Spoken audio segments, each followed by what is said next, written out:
बात कर लेते हैं बांग्लादेश की। देखिए, बांग्लादेश के बहाने हिंदुस्तान में सियासत किस तरीके से हो रही है, अब बस सियासत किस तरीके से आगे बढ़ रही है, अगर आप वो सोचेंगे, आप वो देखेंगे तो आप भी हैरान रहेंगे। दरअसल हिंदुस्तान में भी ये कहा जा रहा है कि जो बांग्लादेश में हुआ वही हिंदुस्तान में भी हो सकता है।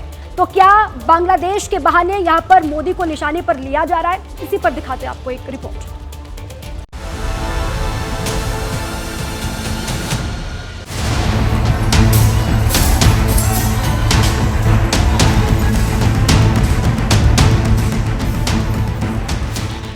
ढाका के प्रधानमंत्री निवास की ये तस्वीरें सोमवार को दुनिया के सामने आई। हजारों की उन्मादी भीड़ प्रधानमंत्री के घर में घुसी, तोड़फोड़ और आगजनी के बाद वहां का सारा सामान लूट लिया। ये घटना बांग्लादेश में हुई।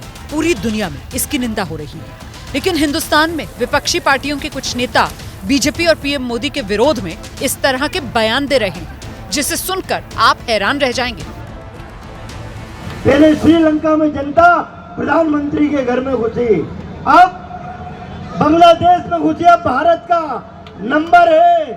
याद रखना नरेंद्र मोदी जी, एक दिन ये जनता जितने सड़क पे हिलोरे ले रही है, तुम्हारे प्रधानमंत्री निवास में घुस जाएगी, कब्जा कर लेगी। पहले श्रीलंका में जनता। सज्जन सिंह वर्मा मध्य प्रदेश के कांग्रेसी नेता हैं। इधर दिल्ली में पूर्व केंद्रीय मंत्री सलमान खुर्शीद ने तो बाकायदा एक कार्यक्रम में ये कह दिया कि बांग्लादेश में जो हो रहा है वो यहाँ भी हो सकता है। खुर्शीद ने ये बयान एक कार्यक्रम के दौरान दिया। आज उनसे पूछा गया तो कह दिया कि जो कहा सबके सामने कहा। I say whatever I say in public, never in private. I say whatever I say in public, never in private. BJP और एनडीए के नेताओं ने सलमान खुर्शीद समेत इस तरह की मंशा रखने वाले नेताओं पर पलटवार किया। वो इस तरह की भाषा बोलते हैं, तानाशाही वही लाए थे इस देश में, और कोई देश में तानाशाही नहीं लाया। जिनका आप नाम ले रहे हैं वही लोग तानाशाही लाए, और इस तरह की जो भाषा बोलने वाले लोग वो कम से कम देश हित में तो नहीं बोलते। भारत में एक तरह से प्रोटेस्ट होंगे, भारत में आगजनी होगी। जो बांग्लादेश में हुआ है वो भारत में होगी, इसकी चेतावनी कांग्रेस पार्टी की तरफ से सलमान खुर्शीद जी ने दिया है। और कई दिग्गज जो वहां मौजूद थे, शशि थरूर से लेके अन्य नेता भी वहां मौजूद थे, एक तरह से उनकी स्वीकृति थी, एक तरह से उन्होंने उसका समर्थन किया। आप चिंता करके देखिए, सोच करके देखिए किस प्रकार की सोच कांग्रेस पार्टी की। बीजेपी और जेडीयू के नेता सलमान खुर्शीद जैसे नेता के बयान पर पलटवार कर रहे हैं। वहीं विपक्ष के कई नेताओं के बयान को देखें तो अलग अलग शब्दों में समर्थन भी मिल रहा है।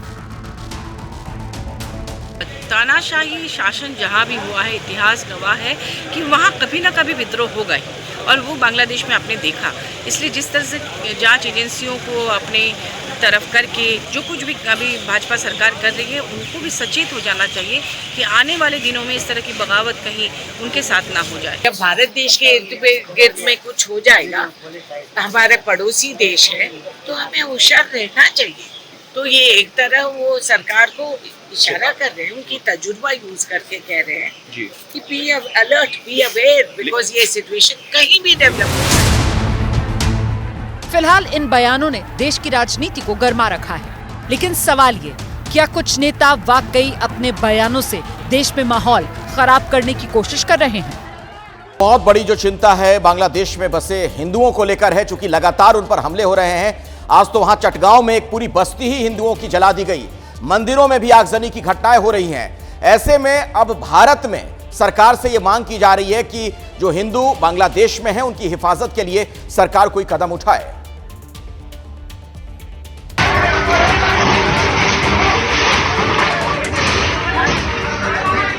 बांग्लादेश में बगावत सरकार के खिलाफ हुई, लेकिन कट्टरपंथियों के निशाने पर हिंदू आवाम और मंदिर हैं। बीते 2 दिनों में बांग्लादेश के 27 जिलों में दर्जनों मंदिरों को निशाना बनाया गया है, और बांग्लादेशी हिंदुओं के साथ हैवानियत की कई घटनाएं सामने आई हैं। हिंदुओं की स्थिति को लेकर भारत सरकार चिंतित है। बांग्लादेश में हिंदुओं पर हमले को लेकर भारत में सड़क से लेकर सोशल मीडिया तक विरोध की आवाज बुलंद हो रही है।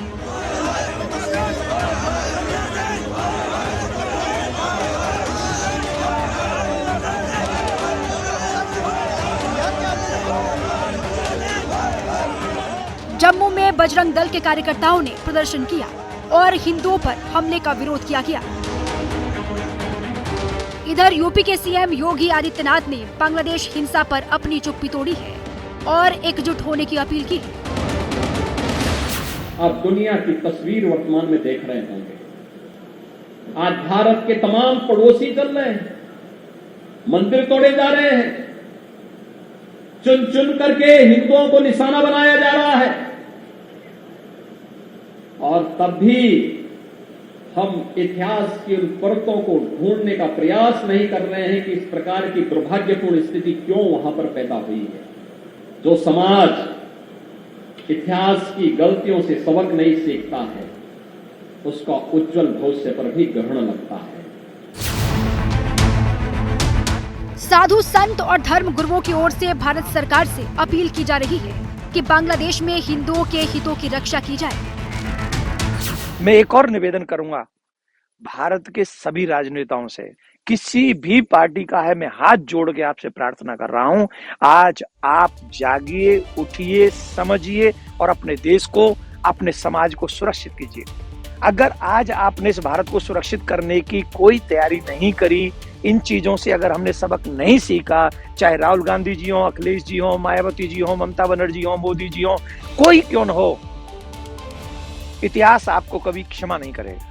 भारत सरकार को त्वरित कार्रवाई करना चाहिए। इसमें हम देख रहे हैं, हम देखेंगे, इससे काम नहीं चलेगा। इस पर त्वरित कार्रवाई करना चाहिए। कल संसद में पेश होगा वक्फ बोर्ड संशोधन बिल। लोकसभा में संसदीय कार्य मंत्री किरण रिजिजू पेश करेंगे बिल।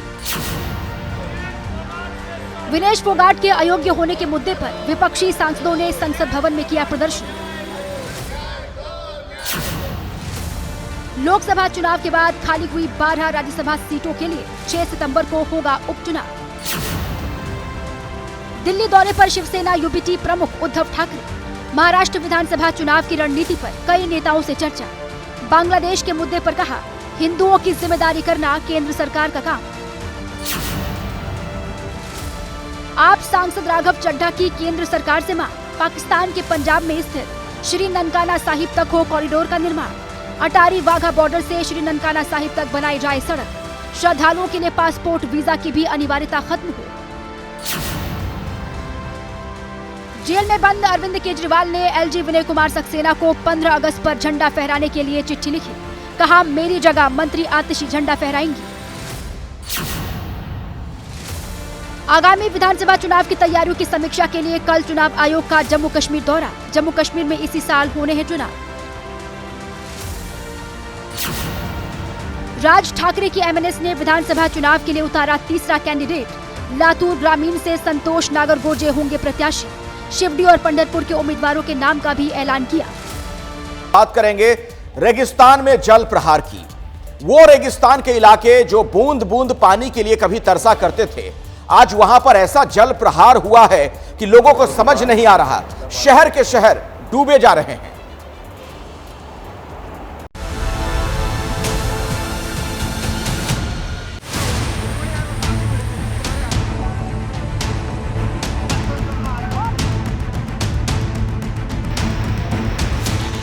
मैदान पहाड़ रेगिस्तान, कुदरत ले रहा है मुश्किल इम्तिहान। अगस्त इंसानी हौसलों को पस्त कर रहा है। एक एक तस्वीर आपको सिलसिलेवार तरीके से दिखाएंगे। सबसे पहले आपको राजस्थान लेकर चलते हैं। जिस प्रदेश में बारिश की बूंदों का इंतजार होता है, वो इंतजार अब जल प्रहार में बदल चुका है। इन तस्वीरों को देखिए, ये कोई तालाब नहीं बल्कि जोधपुर का लोहावट पुलिस थाना है। पुलिसकर्मी थाने के अंदर जाने के लिए ट्यूब की नाव का सहारा ले रहे हैं। पूरे इलाके में देखिए, कहां सड़क है और कहां नाला, इसका पता लगाना इस वक्त मुश्किल है। अब आपको बूंदी लेकर चलते हैं। बूंदी में आफत की बरसात से नदी नाले उफान पर हैं, हालात बद से बदतर हो रहे हैं। इन तस्वीरों को देखिए, देखिए कैसे बूंदी में गलियां, बाजार, हर जगह सिर्फ पानी ही पानी। पानी की धार इतनी तेज है कि साउंड सिस्टम वाली भारी भरकम गाड़ियां भी सुरक्षित नहीं। इस मंदिर में पानी भर गया है। सबसे ज्यादा नुकसान मक्का, सोयाबीन, चना की फसलों को हुआ है। अब पाली चली, जहां की 52 कॉलोनियां जलमग्न हो गईं। बाजार, स्कूल, घर, दफ्तर, खेत खलिहान, हर जगह जल तांडव हो रहा है। राजस्थान के कई इलाकों में मौसम विभाग ने भारी बारिश का अलर्ट जारी किया है, यानी खतरा अभी टला नहीं।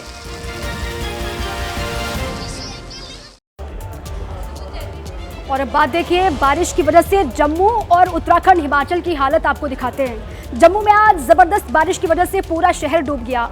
हिमाचल, उत्तराखंड में आप जानते हैं सब कुछ तबाह हो रहा कि वहां पर लगातार बरसात की वजह से सड़क, पुल टूट चुके हैं और हजारों की आबादी इन राज्यों में ऐसी है जो बरसात की वजह से प्रभावित हुई है। देखिए रिपोर्ट।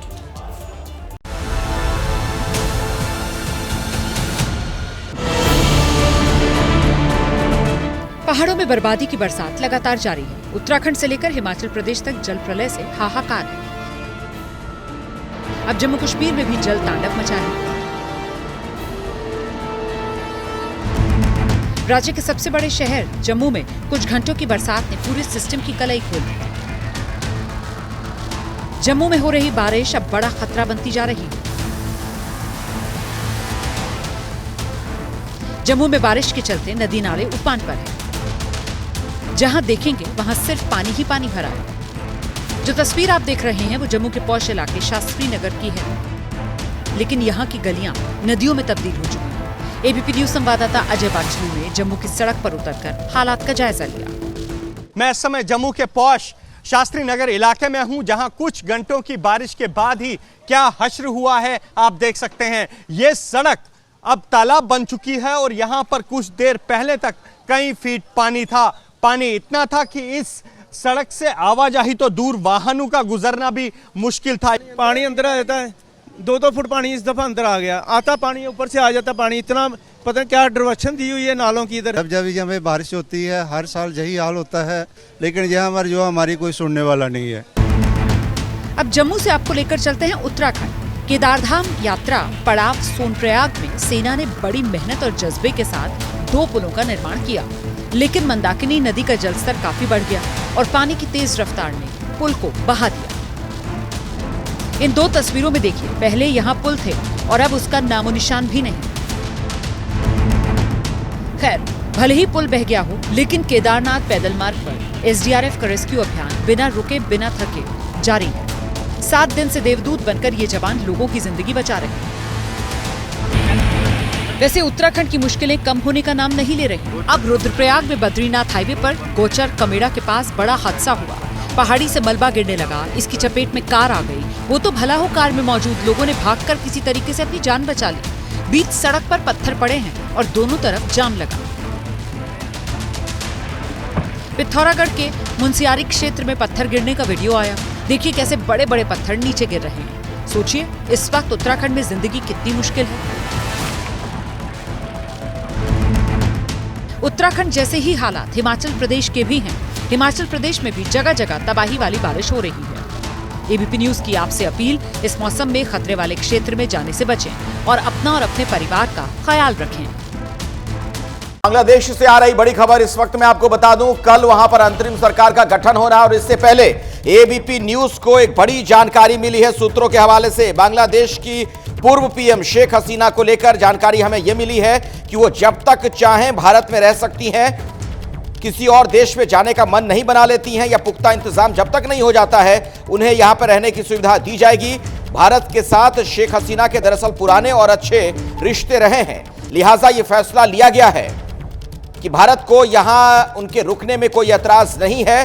फिलहाल वो हिंडन एयरवेज पर ही रुकेंगी, जहां पर उनके लिए रुकने की व्यवस्था खास तौर पर की गई है और फिलहाल कहीं और उनके जाने का निर्णय नहीं लिया गया है। यानी शेख हसीना को खुद यह फैसला करना है कि उन्हें कब तक भारत में रहना है, कहां जाना है। उन्हें ये तमाम सुविधाएं यहां पर दी जाएंगी। शेख हसीना का जो कार्यकाल रहा बांग्लादेश में, उस दरमियान भारत के बहुत मधुर रिश्ते रहे बांग्लादेश के साथ। बांग्लादेश हमारा मित्र देश है और ऐसे में भारत सरकार की तरफ से ये एक बड़ा फैसला लिया गया है कि ये खुद तय करना है इस बारे में शेख हसीना को उन्हें करना क्या है आगे, तब तक वो भारत में रह सकती हैं।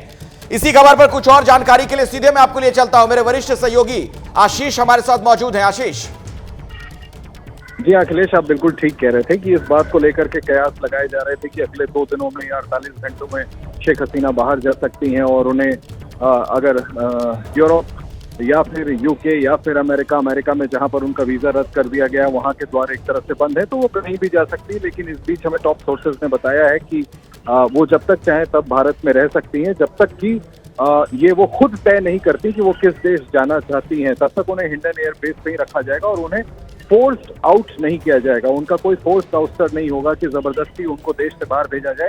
इसके पीछे एज ओल्ड रिलेशन हैं, इस बात का ख्याल रखते हुए कि शेख हसीना के साथ भारत के रिश्ते बेहतर रहे हैं, इस वजह से उन्हें भारत में रहने दिया जाएगा अगले कुछ दिनों या हफ्ते और, जब तक कि वो खुद ये तय नहीं कर लेती कि वो भारत से किस देश जाना चाहती है। लिहाजा तब तक वो भारत में ही रहेंगी। आशीष, तमाम तरह की जो खबरें आ रही थी कि वो लंदन जा सकती हैं, फिर यूरोप जाने की बात सामने आ रही थी, क्या इस बाबत किसी तरह की कोई पुख्ता जानकारी नहीं मिल पाई है कि कहां जाएंगी? देखिए, प्रारंभिक तौर पर उन्होंने इच्छा जरूर जताई थी कि वो भारत में कुछ दिनों रुकने के बाद लंदन जाना चाह रही है, लेकिन यूके ने जैसे ही फैसला किया कि वो उन्हें शरण नहीं देगा, उसके बाद थोड़ी मुझे लगता है कि कॉम्प्लेक्सिटी बढ़ी है। यूरोप के कुछ देशों से बातचीत जरूर चल रही थी, लेकिन ज्यादा बड़ी बात यह है कि जब तक कुछ मटेरियलाइज नहीं होता, जब तक वो खुद मतलब अभी फिलहाल कुछ भी तय नहीं है।